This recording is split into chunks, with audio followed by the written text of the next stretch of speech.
This week we are looking at some key areas each of us needs to deal with if we are to walk in complete freedom. You see, salvation is instant, but freedom is up to us. God's given us all we need to live and walk in freedom here in His Word. Insecurity is the first stronghold I want to shine a light on. Paul DeYoung says in his book, "Isolate insecurity before it isolates you." Having insecurities is neither rare or new. It can manifest itself through low or inflated self-esteem, jealousy, envy, how we look or dress, self-doubt, underconfidence, to name a few. But it's how we deal with them that really matters.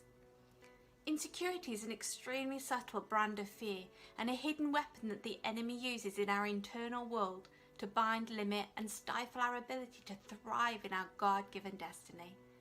So to limit insecurity in our lives, it's important to get God's perspective and see ourselves through His eyes. Receive His identity, not one that we or other people label us with, but build a renewed mind, heart and soul that identifies and agrees with how God sees us. We do this by reading and meditating on the Word of God. So what identity does God give you? Listen to the following scriptures. "I knew you before I formed you in your mother's womb. Before you were born, I set you apart and appointed you." It's Jeremiah. "But you are God's chosen treasure, priests who are kings, a spiritual nation set apart as God's devoted ones.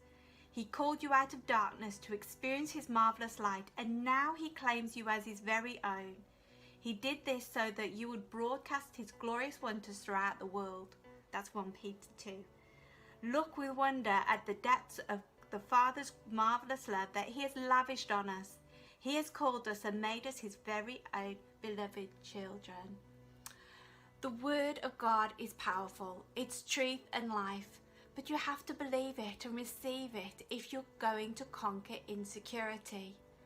God is only limited by your capacity to receive. So I encourage you to read and meditate and believe what His Word says about you on a daily basis.